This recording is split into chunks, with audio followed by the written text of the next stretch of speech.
ఓం అస్మద్గురుభ్యో నమః. శ్రీమతే రామానుజాయ నమః. అనాఘరతావద్యం బహుగుణపరిణాహి మనసోదుహానం సౌహార్దం పరిచితమివాతాపి గహనం పదానాం సౌభ్రాత్రాదనిమిష నిషేవ్యం శ్రవణయోః త్వమేవ శ్రీర్మహ్యం బహుముఖయ వాణీ విలసితం తర్కత్రయంతమర్మజ్ఞం ప్రబోధనపరాయణం జిజ్ఞాసుజనజీవాతుం శ్రీరంగార్యగురుం భజే. ప్రియ భగవద్బంధువులారా, విశేషమైనటువంటి ధనుర్మాస మహోత్సవం. ఈరోజు విశేషమైనటువంటి పాశురం. ఓంగి ఉళహళంద ఉత్తమన్ పేర్పాడి నాంగళ్ నంపావైకు చాత్తి నీరాడినాల్ தீங்கின்றி நாடெல்லாம் திங்கள் மும்மாறி பெய்து ஓங்கு பெரும் சென்னலூடு கயலுகடா பூங்குவளை போதிர் பொதிவன்ற கண்படுப்பா தேங்காதே புக்கிருந்து சீர்த்தமுலை பத்தி வாங்கா குடம் நிறைக்கும் வள்ளல் பெரும் பசுக்கள் நீங்காதை செல்வம் நிறைந்தேலோர் ఎంబావాయన్. గోదాదేవి గోపికా వ్రతం చేస్తుంది. గోపికలందరితో కలిసి వ్రతాన్ని ఆచరిస్తుంది ధనుర్మాస వ్రతముగా. ఈరోజు వామనావతారాన్ని కొలుస్తున్నారండి. రోజు ఒక నామాన్ని కొలుస్తున్నారు. నారాయణ తత్వాన్ని 5 రూపాలలో శ్రీమన్నారాయణుడు మనకు అంది వస్తే దానిలో మొదటి పాశురములో నారాయణనే నమక్కే పరైతరువాన్ అంటూ శ్రీమన్నారాయణుని తలిచి, అంటే పరవాసుదేవుడిని తలిచారు. రెండవ పాశురములో వయ్యత్తు వాజవీరుహాల్లో పాల్కడలిపై వేంచేసి ఉన్నటువంటి స్వామిని, అంటే వ్యూహ వాసుదేవుడిని స్మరించి ఈనాడు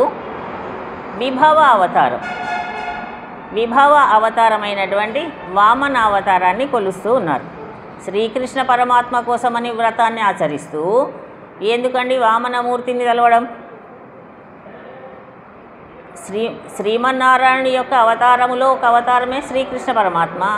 వామనుడైన అనేక అవతారాలను దాల్చినటువంటి పరమాత్మ మత్స్య, కూర్మ, వరాహ, నారసింహ ఇత్యాది అవతారములన్నీ కూడా మన కోసమని తాల్చినటువంటి స్వామి వామనుడుగా కూడా విచ్చేశాడు. వామనుడు అంటే చాలా చిన్నవాడు. లోకంలో మామూలుగా కొన్నిటిని హేయంగా చూస్తారు, కొన్ని వృత్తులను హేయంగా చూస్తారు. ఒక గడ్డిపోచ ఉందనుకోండి, ఏమంటారు? అమ్మో గడ్డిపోచ కంటే గడ్డిపోచ అంత చులకన అంటారు. చులకనగా చూస్తారు కొన్నిటిని. గడ్డిపోచ కంటే చులకనైంది ఏమిటి? దూది అట. దూది పింజ ఉంటుంది కదా, గడ్డిపోచ కంటే దూది ఇంకా తేలిక, చులకన. ఆ గడ్డిపోచ దూది కంటే కూడా యాచన అనేటటువంటిది ఇంకా చులకన. యాచన చేసేవారిని చాలా చులకనగా చూస్తారు కదా. అటువంటి ఆ స్థితిలో వామనుడిగా విచ్చేసి బలిచక్రవర్తి దగ్గరికి విచ్చేసి స్వామి సర్వ సృష్టి స్థితి లయకారకుడు, పరమపదవాసుడు, వైకుంఠనాథుడు అయినటువంటి శ్రీమన్నారాయణుడు బలిచక్రవర్తి దగ్గరికి విచ్చేసి ఏం చేశాడండి? యాచన చేశాడు. చిన్నతనంగా అనిపించదా? ఎవరినైనా అడగాలంటే మనకి ఎంత మొహమాటము, ఏమీ అడగాలనిపించదు కదా. అటువంటి స్థితిని కూడా పొంది ఇంద్రుడు కోల్పోయినటువంటి తన రాజ్యాన్ని అంతా మళ్ళీ ఇప్పించడం కోసమని బలిచక్రవర్తి దగ్గరికి వచ్చి యాచన చేశాడు. అది విభవ అవతారం. రామ, కృష్ణ, వామన ఇవన్నీ విభవ అవతారం. విభవ అవతారాలని కొలుస్తున్నటువంటి విశేషమైనటువంటి పాశురం ఈనాడు. ఇందులో ఇంకేం తెలియజేస్తారు? వ్రతాన్ని ఆచరిస్తున్నాం కదా, ఈ వ్రతానికంతా కూడా ఫలితాన్ని ఈరోజే చెప్పేస్తుందమ్మ. 30 రోజుల వ్రతాన్ని ఆచరిస్తే ఏం లభిస్తుంది, ఏమొస్తుంది, మనకేమొస్తుందో తెలియదు. ఏదో ఆచరిస్తున్నాం, ప్రాతకాలం నిద్ర లేవమన్నారు, లేస్తున్నాము, స్నానం ఆచరిస్తున్నాం, కోవెలకు వస్తున్నాం, ప్రసాదాన్ని స్వీకరిస్తున్నాం, సేవాకాలం చేస్తున్నాం బ్రహ్మాండంగా. అందరూ చాలా చక్కగా తిరుపల్లి ఎడిచి కూడా చాలా చక్కగా చేస్తున్నారు. భక్తి శ్రద్ధలతో వస్తున్నాం, వెళుతున్నాం. కానీ ఫలితం ఏమిటి అంటే మీరు ఆలోచించకండారా, ఫలితాన్ని కూడా నేను తెలియజేస్తాను అని ముందు 3వ పాశ్రంలోనే ఫలితం తెలియజేస్తున్నారు. ప్రతి వ్రతానికైనా ప్రతి స్తోత్రానికైనా ఫలశ్రుతి ఉంటుంది. ఫలశ్రుతి అంటారు. ఇప్పుడు కృష్ణాష్టకం మనము చదువుతున్నాం అనుకోండి, అష్టకం 8 అష్టకములు. వసుదేవసుతం దేవం కంస చాణూరమర్దనం దేవకీ పరమానందం కృష్ణం వందే జగద్గురుం. అవి 8 అయిన తర్వాత ఒక ఫలశ్రుతి దానికి సంబంధించి. ఈ అష్టకాన్ని పఠిస్తే లభించేది ఏమిటి అని. ఏమిటది?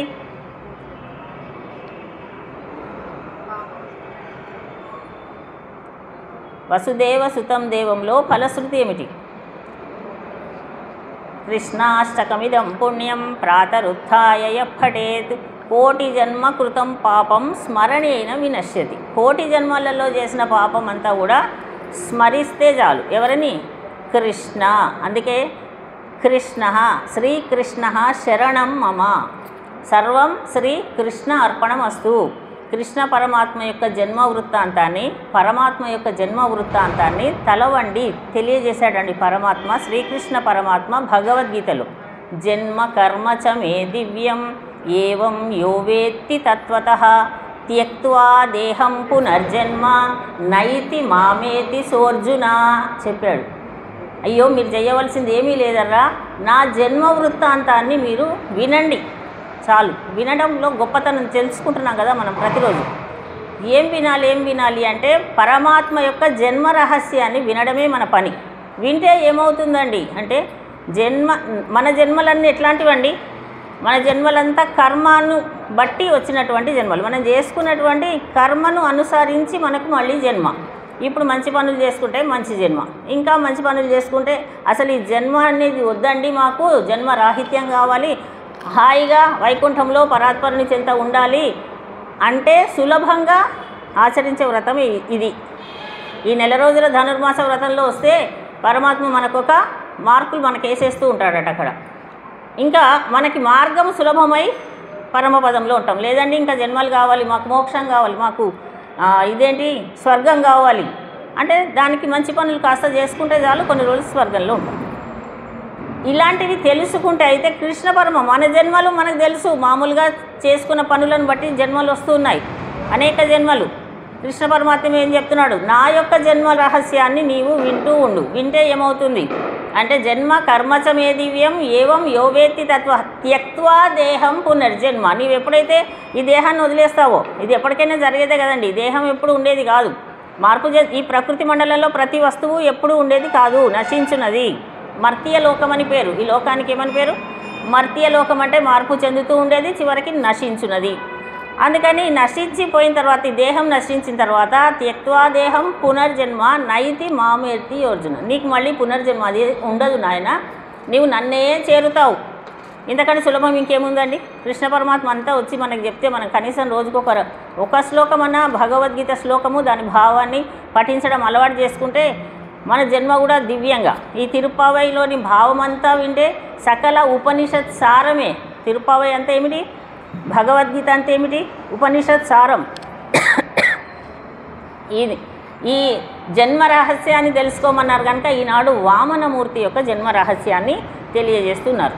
వామనుడు ఎందుకు చెప్పారు? అమ్మ ఈ 30 పాటలలో వామనావతారాన్ని 3 సార్లు తెలుస్తుంది. ఈరోజు 3వ పాశురము, ఆ తర్వాత 17వ పాశురంలో కూడా అంబరమే తన్నీరేలో వామనమూర్తిని, ఆ తర్వాత చివరి 10 పాశురాలలో మళ్ళీ ఒక పాశురంలో అంబరమే తన్నీరే. ఇలా ఎందుకంటే ఆ స్వామి యొక్క జన్మ రహస్యాన్ని వింటుండాలి. వామనావతారం అంటే అమ్మకి ఇష్టం, కృష్ణ పరమాత్మ అంటే ఇష్టం. ఎందుకంటే వాళ్ళిద్దరికీ దగ్గర పోలికలు ఉన్నాయి. ఏమిటి? శ్రీమన్నారాయణుడు ఎక్కడో పరమపదంలో వైకుంఠవాసుడుగా ఉండవలసినటువంటి వాడు, మహా గొప్పవాడు, వేదవేద్యుడు, వేదాలకే అందనివాడు.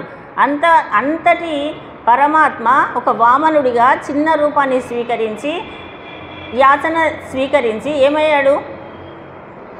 పెరిగి చెట్టనక పుట్టనక, అసలు మనుషులు అనక రాక్షసులు అనక అందరికీ కూడా తన యొక్క పాద స్పర్శని అందింపజేశాడు. ఎవరన్నా అడిగారా? ఎవ్వరూ అడగలేదు. ఎవరన్నా ధ్యానించారా? ధ్యానించకుండానే సులభంగా అందరికీ తనదైనటువంటి, తనదే ఈ భూమి అంతా ఎవరిది? తనదైన భూమిని తనది అని తెలియజేసుకోవడం కోసం వామనుడిగా విచ్చేసిన వాడు బలిచక్రవర్తి సరే దానం ఇస్తాను 3 అడుగుల నేల అనగానే అంత ఆనందంతో ఉబ్బి తబ్బిబ్బయ్యారు అంటారు కదా, ఉబ్బిపోయాడట. పరమాత్మ యొక్క ఆనందం అలా ఉంటుందట. 3 అడుగుల నేల ఎక్కడంటే అక్కడ కావాలి తీసుకోపో అన్నాడు బలిచక్రవర్తి. సరే మనకు తెలుసు ఈ కథ అంతా. వెంటనే అంత పెరగాలండి, అంత ఆనందపడాలా? అంత ఆనందపడతాడు భగవంతుడు. మనం చేసేటటువంటి చిన్న పనికైనా భక్తితో చేస్తే అంత సంబరపడతాడు, అంత ఆనందపడతాడు అని నిరూపణ చేసినటువంటి అవతారం వామన అవతారం. మన అందరి కోసమని అంత ఆనందపడ్డాడట, అంత కుంగిపోయాడట. ఎప్పుడు కుంగిపోతాడు? అవి నిజంగా జరుగుతాయి పరమాత్మకి. ఎప్పుడు కుంగిపోయాడంటే ఇంద్రుడు బాధపడుతుంటే అయ్యో నా రాజ్యాన్ని అంతా అయ్యో నా భక్తుడు కదా నా కోసం ఇంత బాధపడుతున్నాడు, నా భక్తుడికి నేను సహాయం చేయాలి అని కుంచుకుపోయి చిన్నగా అయ్యాడండి వామనుడిగా తన భక్తుడైనటువంటి ఇంద్రుడి కోసం. మళ్ళీ ఇంద్రుడి రాజ్యాన్ని ఇప్పించాలని వచ్చి యాచన చేసిన తర్వాత అమ్మ ఇస్తాన్నాడు 3 అడుగుల నేల, వెంటనే ఉబ్బిపోయాడట. ఎంత తొందరగా పెరిగాడు అంటే ఇంతింతై మనకు తెలుసు, ఇంతింతై వటుడు ఇంతై నభో వీధి పైనంతై. అలా ఎలా పెరిగాడంటే ఒక పాదం ఇక్కడ ఉంటే ఇక్కడ పాదాన్ని కడుగుతున్నాడు బలిచక్రవర్తి, మరొక పాదము బ్రహ్మలోకానికి వెళ్ళింది. బ్రహ్మ కడిగిన ఆ 2 పాదముల కడిగినటువంటి తీర్థం ఒకేసారి కింద పడింది. అంటే చూడండి ఎంత వేగంగా, అంటే ఆయన యొక్క సంతోషాన్ని అంత స్పష్టంగా వేగంగా ప్రకటిస్తాడు. అంత కుంచుకోవాలి. ఏది జరిగినా సరే మనం ఆలోచిస్తాం, అమ్మో ఇప్పుడు వాళ్ళు ఏదో మనకిస్తే నవ్వాలా వద్దా, పొంగిపోవాలా వద్దా, కొద్దిసేపు అయిన తర్వాత బాగుంది, మనకి ఇట్లా ఉంటాయి. కానీ పరమాత్మ అలా కాదు, వెంటనే స్పందించి వెంటనే అంత ఆనందపడిపోయాడు, ఆనందంలో ఊబ్బిపోయాడు అనమాట. అటువంటి ఆ అవతారాన్ని కృష్ణ పరమాత్మకి దగ్గరున్న అవతారం. మరి కృష్ణ పరమాత్మ ఏం చేశాడు? మధురలో జన్మించినటువంటి వాడు హాయిగా అక్కడ నగరంలో ఉండొచ్చు కదా. ఎవరు? గొల్ల పిల్లలు, రేపల్లె, నందవ్రజం, గోకులం వచ్చేసి వాళ్ళందరితో ఆడుతున్నాడు. ఎలా ఆడుతున్నాడు? గొల్ల పిల్లలతో. వద్దురా గొల్ల పిల్లలు, వాళ్ళందరితో ఆడతావా, వాళ్ళంతా ఆవులను వేసేటటువంటి వాళ్ళ దగ్గరికి వెళ్ళకు, అలా లేదు కదా, వాళ్ళతోటే ఆడాడు. వాళ్ళ భుజం మీద చేతులు వేసుకున్నారు. వాళ్ళు వచ్చి అరే కృష్ణ ఇలా రారా అంటూ మాట్లాడించేటట్టు అంత సన్నిహితంగా మెలిగాడు.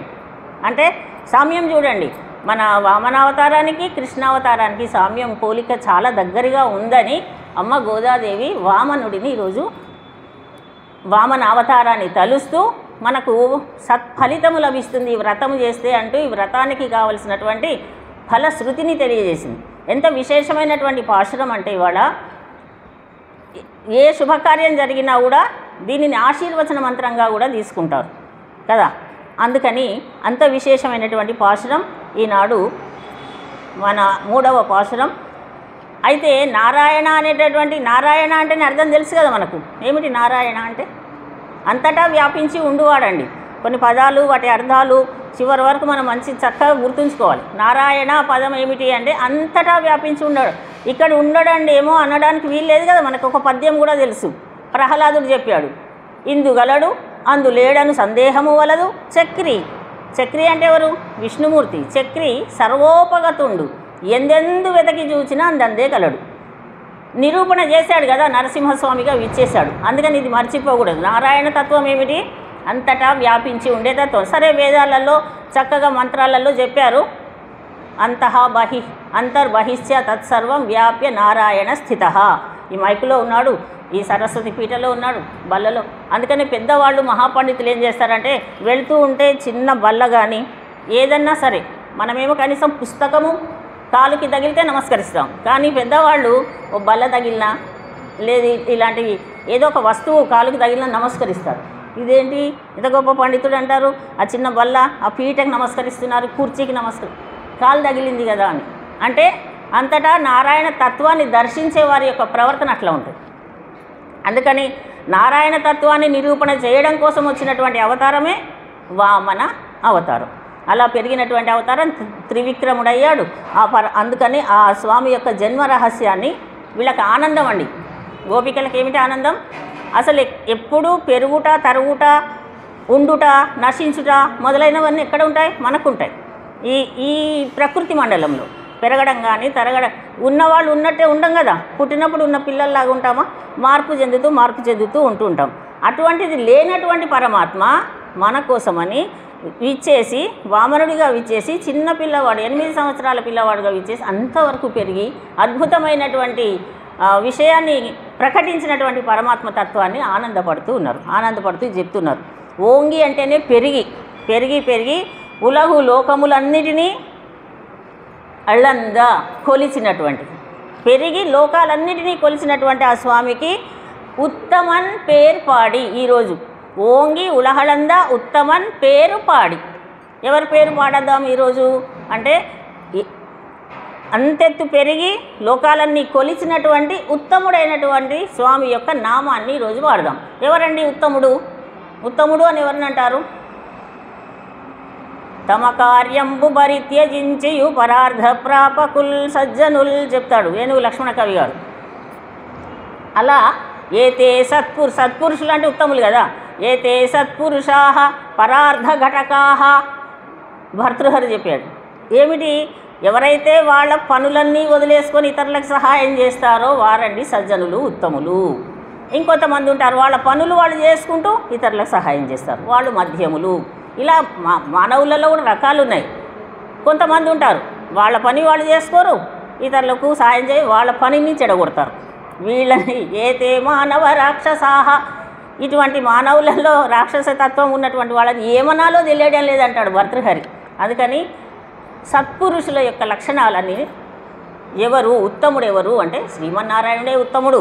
మనకేది కావాలంటే అది ఇవ్వడం లేదా, మనం ఏది తలిస్తే అది చేస్తున్నాడు కదా. చేస్తున్నాడనే విషయాన్ని కూడా మనం గ్రహించడానికి ఆలస్యం అవుతూ ఉంటుంది. కానీ మనం ఏది తలిస్తే అది మనకు చేస్తున్నాడు, మనం ఏది కొలిస్తే అది ఇస్తున్నాడు. అటువంటి సులభమైన ఉత్తముడైనటువంటి స్వామి యొక్క నామాన్ని పాడితే ఏం జరుగుతుందో చెప్తున్నారు. పాడి నాంగల్ నంబా వైకు చాత్తి నీరాడినాల్ మేము మా వ్రతాని కోసమని వాళ్ళు ఒక పరమాత్మను కొలవడం కోసమని వ్రతం అనేటటువంటి ఒక మిషన్ పెట్టుకున్నారట. ఒక విధానం. మామూలుగా అయితే ఇంట్లో ఉంటేమండి ఈరోజు టమాటా పచ్చడి చేసుకుందామా లేకపోతే ఏం పచ్చడి ఏం కూర ఇదే కదా ఇంట్లో ఉంటే పని. అలా కాదు ఒక నెల రోజులు ఒక వ్రతము అనే మిష పెట్టుకొని మేము భగవన్నామాన్ని కొలవాలని వచ్చాము. చేస్తూ నీరాడినాల్ మేము నీరాడుతాం అంటే స్నానం ఆచరిస్తే. ఇప్పుడు ధనుర్మాస వ్రతం కనుక పొద్దున్నే 3 గంటలకు లేచి స్నానం చేస్తున్నామండి 3:30 వరకు బ్రాహ్మీ ముహూర్తంలో. తర్వాత అయితే ఆదివారం వచ్చినా సరే మన స్థితి ఎట్లా ఉంటుందో మనకు తెలుసు. సరే అది వదిలిపెడదాం. అది ఇందుకు కనీసం ఈ సుముహూర్తమైనటువంటి శ్రేష్టమైనటువంటి ఈ కాలంలో లేచి మనము నీరాడడం అనేటటువంటిది మన పూర్వజన్మ సుకృతం. ఇది మామూలుగా రమ్మంటే వచ్చేది కాదు.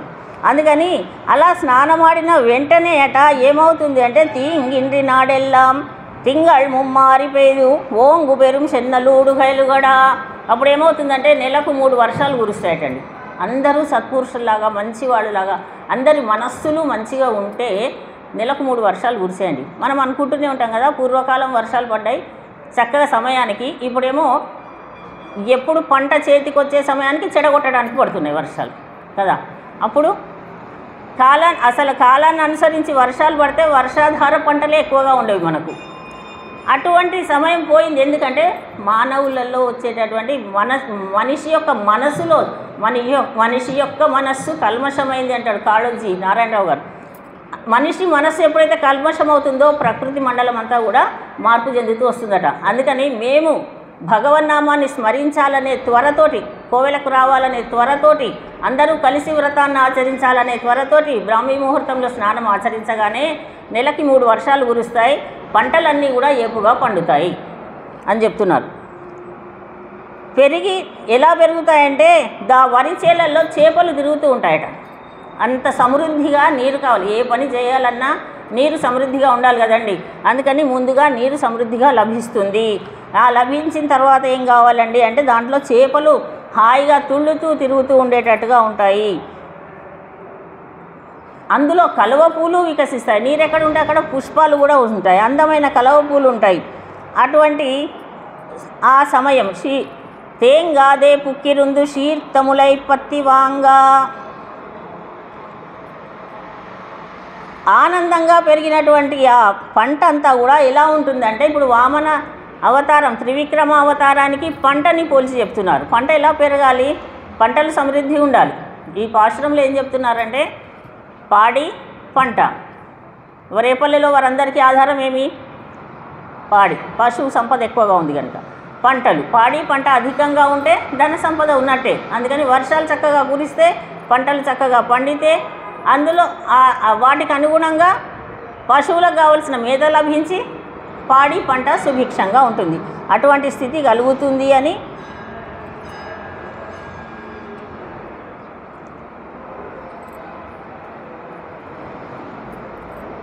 తేంగాదే పుక్కిరుందు శీర్తములై పత్తివాంగ. అటువంటి ఆ వర్షంలో పాడి పంట చక్కగా లభించిన తర్వాత ఆ పశువులన్నీ కూడా చక్కగా పాలిస్తే ప్రవేశించి అసలు పశువుల కొట్టంలోనికి వెళ్ళి ప్రవేశించి నీ పాలు పితకడానికి కుండలు తెచ్చి పెట్టడమే ఆలస్యమట. అటువంటి పాలధారలను ఇచ్చేటటువంటి బలిష్టమైనటువంటి ఆవులు కూడా బలిష్టంగా ఉంటాయి. వాటి యొక్క చేపులు కూడా చక్కగా వచ్చి సమృద్ధిగా పాలు లభిస్తాయి అని ఆ కుండలన్నీ నిండిపోతూ ఉంటాయి. నీ ఇంగాద సెల్వం. ఇటువంటి ఈ సంపద ఎలా ఉంటుందంటే ఎప్పుడు స్థిరంగా ఉంటుందట. ఎప్పుడు భగవంతుని మేము తలుస్తామని త్వరతోటి ఉదయమే మేల్కొని వ్రతాన్ని ఆచరిస్తున్నటువంటి వాళ్ళ యొక్క మనస్సులో పరమాత్మ చేరి ఉంటాడు కనుక వాళ్ళ మనస్సంతా కూడా నిర్మలమై ఉండి వారు చేసే పనుల ద్వారా నెలకు 3 వర్షాలు కురుస్తాయి. ఆ వర్షాల ద్వారా పంటలు అధికంగా పండుతాయి. పశువులకు కూడా ఎటువంటి హాని కలగదు. కనుక ఇటువంటి ఉత్తమమైనటువంటి వ్రతాన్ని మేము ఆచరిస్తున్నాము కదా అని సంతోషపడుతూ ఉన్నారు. పరమాత్మ కూడా శ్రీకృష్ణ పరమాత్మ భగవద్గీతలో ఇదే విషయాన్ని తెలియజేశాడండి. ఏం తెలియజేశాడు? ఇక్కడ వామనమూర్తి అడిగినటువంటివి ఏమిటి? 3 అడుగుల నేలను అడిగాడు.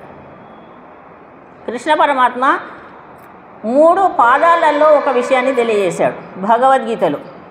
ఒక శ్లోకంలో 3 పాదాలు చూడండి.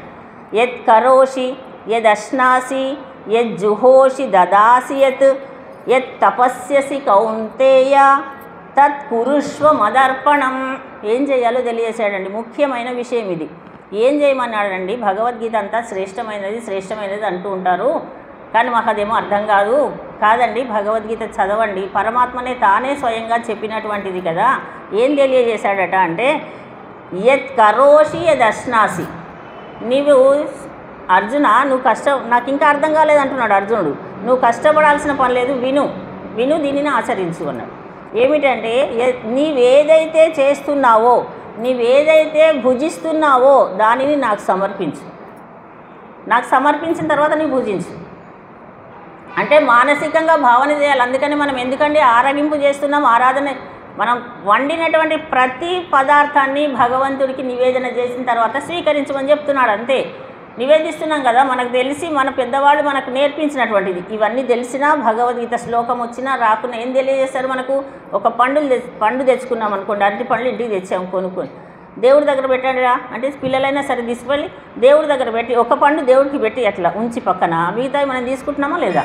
ఏదైనా మనం ఏ వస్తువు చేసినా, ఇంట్లో ఏవో పిండి వంటలు చేసుకున్నా ఏం చేస్తామండి? ముందు 1, 2 తీసుకెళ్ళి అది చేయమని చెప్తున్నాడు. యత్ కరోషి యద్ అశ్నాసి యద్ జుహోషి దదాసి యత్. ఇంకా నువ్వు ఏదైనా యజ్ఞయాగాలు చేయాలనుకుంటున్నారు, ప్రత్యేకమైనటువంటి సత్యనారాయణ స్వామి వ్రతము ఏదైనా వ్రతం చేయాలనుకున్నావు, వాటిని కూడా నాకు అర్పించు. సర్వం శ్రీకృష్ణార్పణమస్తు అంటున్నాము. అందుకనే తర్వాత అట్లా అంటే పరమాత్మకు చేరినట్టే భావన చేసి ఆ పని చేయి. తర్వాత యదస్యసి కౌంతేయ తత్ కురుష్వమదర్పణం. నీవేమైతే ఏవేవి చేస్తున్నావో, దానాలు ధర్మాలు ఏవి చేస్తున్నా సరే అవి నాకు అర్పించు. ఇవి 3 విషయాలు చెప్పాడండి. నీవే పని చేస్తున్నావో, నీవేమి భుజిస్తున్నావో దానిని నాకు అర్పించు. నీవేమైతే యజ్ఞయాగాదులు పూజలు వ్రతాలు చేస్తున్నావో వాటిని నాకు అర్పించు. ఆ తర్వాత నీవేదైతే దానం చేస్తున్నావో, దాన ధర్మాలు కూడా చేస్తాం కదండి మనం అంతో ఇంతో. దానం చేసేటప్పుడైనా సరే ఏమంటూ చేయాలి? సర్వం శ్రీకృష్ణార్పణమస్తు. మనం భుజించేటప్పుడు ఏమనాలి? సర్వం శ్రీకృష్ణార్పణమస్తు అంటూనే కృష్ణ పరమాత్మకి నివేదించాము అని మనసులో తలెచ్చి మాత్రం చేస్తూ ఉంటే ఏమవుతుంది అంటే ఇవి రెండేమో యత్ కరోషి ఏ పని చేస్తున్నా, ఏది భుజిస్తున్నా, వచ్చేటటువంటి దానం చేస్తున్నా ఎప్పుడు వస్తుంది? ఫలితం ఇప్పుడే రాదండి. మనం ఇప్పుడే దానం చేయగానే దాని ఫలితం ఇప్పుడే రాదు, తర్వాత జన్మలో లభిస్తుంది అది. అందుకని మనకు ఒక వాక్యం చెప్తారు కదా, పూజ కొద్ది పురుషుడు, దానం కొద్ది బిడ్డలు అంటారు కదా, అట్లా అది తర్వాత జన్మలో వచ్చేటటువంటిది. అందుకని నీవేం చేస్తున్నా ఇవి చేయమని 3 విషయాలను భగవద్గీత ద్వారా తెలియజేసినటువంటి పరమాత్మ అంతకుముందు వామనుడిగా విచ్చేసి 3 అడుగుల నేలను దానం అడిగాడు అన్న ఇది భావం. అందుకని మనం ఈరోజు ఈ తిరుప్పావై 3వ పాశురము ఓంగి ఉలహళంద ద్వారా మనం నేర్చుకున్నది ఏమిటి అంటే ఈ పాశురంలో 2-3 విషయాలు. మొదటి విషయం పాడి పంట సమృద్ధిగా ఉండాలి అని ఉంటుంది అని ఈ వ్రతాన్ని ఆచరిస్తే, తర్వాత పరమాత్మకి సమర్పించవలసిన ఏమిటి 3 విషయాలు. భగవంతుడు అడిగినవి ఏమిటి 3 అడుగుల నేల. 3 అడుగుల నేల అడగడంలో అంతరార్థం ఏమిటి అంటే మీరు చేసేటటువంటి నిత్య నైమిత్తిక కర్మలన్నిటినీ కూడా సర్వం శ్రీకృష్ణార్పణమస్తు అంటూ నాకు అందజేయండి, దానివల్ల మీకు సత్ఫలితము లభిస్తుంది అని. పంటలు ఎలాగైతే ఏపుగా పెరిగి మనకు కావలసినటువంటి ధనరాశులన్నిటినీ ఇస్తాయని నెలకు 3 వర్షాలు కురవాలట. 9 రోజులకు ఒక వర్షం, 9 రోజులకు ఒక్కొక్క వర్షం అట్లా కురవాలట. కురిస్తే పంటలు చక్కగా సమృద్ధిగా పండుతాయి. నీరు సమృద్ధిగా ఉంటే అన్ని పనులను మనం సక్రమంగా నిర్వహించుకోగలము అనే విషయాన్ని చెప్తూ ఇది ఫలశ్రుతి పాశురముగా చెప్తూ ఆశీర్వచన మంత్రముగా చెప్పేటటువంటి శ్రేష్టమైన మంత్రం కనుక ఈ ఓంగి ఉలహళంద ఇంకొక విశేషం ఏమిటి అంటే దీనిని ప్రతి పాశురానికి కూడా విశేషాలు ఉన్నాయండి, చాలా విశేషాలు ఉన్నాయి. తిరుప్పావైకి తమిళంలో అయితే అనేక వ్యాఖ్యానాలు రాశారు, చాలామంది వ్యాఖ్యానాలు రాశారు. అటువంటి విశేషమైనటువంటి అమ్మవారు రచించినటువంటి గోదాదేవి రాసినటువంటివి 2 గ్రంథములు. ఒకటి తిరుప్పావై 30 పాటలు కలిగినటువంటిది, మరొకటి ఇంకొకటి ఉంది గ్రంథం ఆముక్త మాల్యద అని. మన తిరుప్పావైని ఆముక్త మాల్యద అంటారు.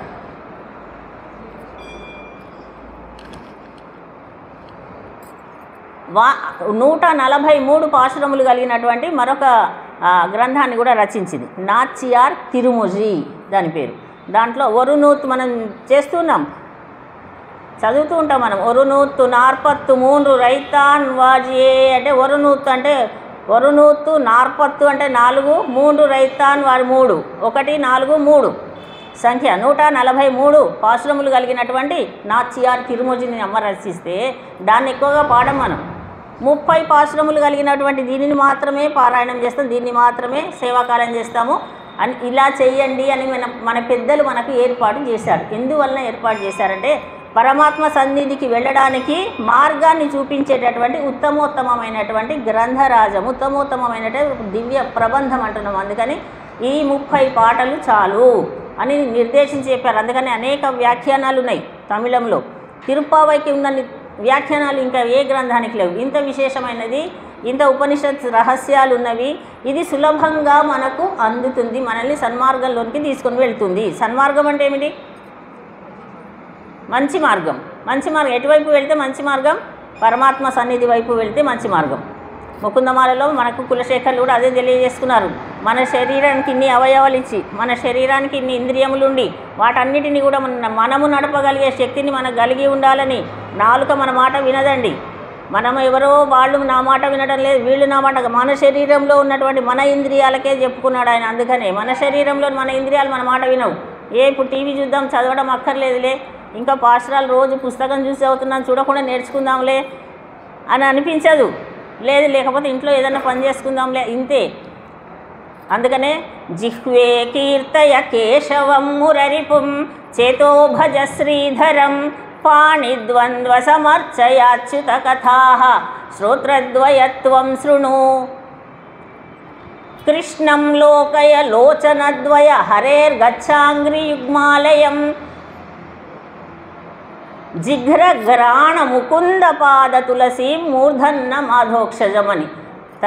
ఓ నాలుక నా మాట వినమ్మా, కొంచెం భగవన్నామాన్ని స్మరించు, హరిహరి అను.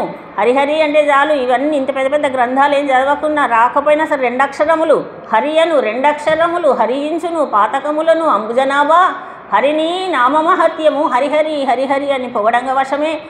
హరిశ్రీకృష్ణ అన్నారు కదా, అందుకని హరి అను, హరినామం సులభం లేదు, రామ అను కృష్ణ అను అని నాలుకకు చెప్పుకున్నాడు.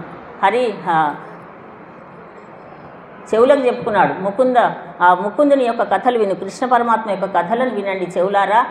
మిగతా ఈ భౌతికమైనటువంటి విషయాలు ఎందుకు వింటారని. పాదములారా కోవెలకు వెళ్ళండి పరమాత్మను, కన్నులారా పరమాత్మను దర్శించండి, పరమాత్మను దర్శించు. ఎక్కడ దర్శిస్తామండి? కోవెలకు వెళ్ళి 10 నిమిషాలే. అంతటా చూడు, ఎక్కడ చూస్తే అక్కడ ఉన్నాడు. సమాజ రూపంలో పరమాత్మ ఉన్నాడు. అందరిలో లేడా పరమాత్మ? ఏ రూపంలో ఉన్నాడు?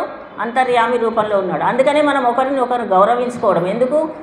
ప్రతి ఒక్కరికి ఒకరు నమస్కరించుకోవడం ఎందుకు? అమ్మా నేను ఎందుకండి వారికి నమస్కారం పెట్టడం కాదు, మనం వాళ్ళకి కాదు పెట్టడం, వాళ్ళల్లో ఉన్నటువంటి పరమాత్మకి పెడుతున్నాం కదా. నమః నాది కాదు మాది కాదు పరమాత్మ మీకేం తెలియజేసేటటువంటి ఈ విషయాలన్నిటినీ తెలుస్తూ అమ్మ మనకు తెలియజేస్తూ గొప్పనైనటువంటి ఒక వ్రతం అని అందరూ కలిసి ఆచరించాలని. అందరూ కలిసి ఎందుకండి? మా ఇంట్లో మనం చదువుకోరాదా? మనకు పుస్తకం లేదా? ఉంది కదా. అందరూ కలిసి మిగతా ఏవైనా ఒకళ్ళు కొన్ని పనులు చేసుకోండి. ఇంట్లో ఎవరి పను వాళ్ళు ఇంట్లో చేసుకుంటాం కదా. కానీ భగవంతునికి సంబంధించినటువంటి విషయాన్ని తెలుసుకోవాలంటే అందరూ ఎంత ఎక్కువ మంది చేరితే అంత ఆనందం కలుగుతుందని మన ఆనందాన్ని కూడా అమ్మ గ్రహించి కృష్ణ పరమాత్మనే గ్రహించి అందరూ కలిసి రండి అని చెప్పాడు పరమాత్మ. అందుకని అందరూ కలిసి ఇచ్చేశారు. అదేవిధంగా మీరందరూ కూడా కలిసి రావడం, రోజు రోజుకి మన సంఖ్య పెరుగుతూ ఉంది. చక్కగా అందరూ కలిసి చేసి ఈ వ్రతంలో ఉన్నటువంటి ఆనందాన్ని మనందరము పొందుదాం. పాశురాన్ని ఒకసారి అనుసంధానం చేసుకుని తర్వాత కార్యక్రమంలోనికి వెళదాం. ஓங்கி உலகளந்த உத்தமன் பேர்பாடி நாங்கள் நம்பாவைக்கு சாத்தி நீராடினால் தீங்கின்றி நாடெல்லாம் திங்கள் மும்மாறி பெய்து ஓங்கு பெரும் சென்னலூடு கயலுகடா பூங்குவடை போதிர் பொதிவன்று கண்படுப்பா தேங்காதே புக்கிருந்து சீர்த்தமுளை பத்தி வாங்கா குடம் நிறைக்கும் வள்ளல் பெரும் பசுக்கள் நீங்காத செல்வம் நிறைந்தேலோரெம்பாவாய். कर्कटे पूर्वफल्गुण्यां तुलसी काननोद्भवां पाण्ड्ये विश्वंभरां गोदां वन्दे श्रीरंगनायकीं. आण्डाळ दिव्य तिरुवडिगळे शरणं.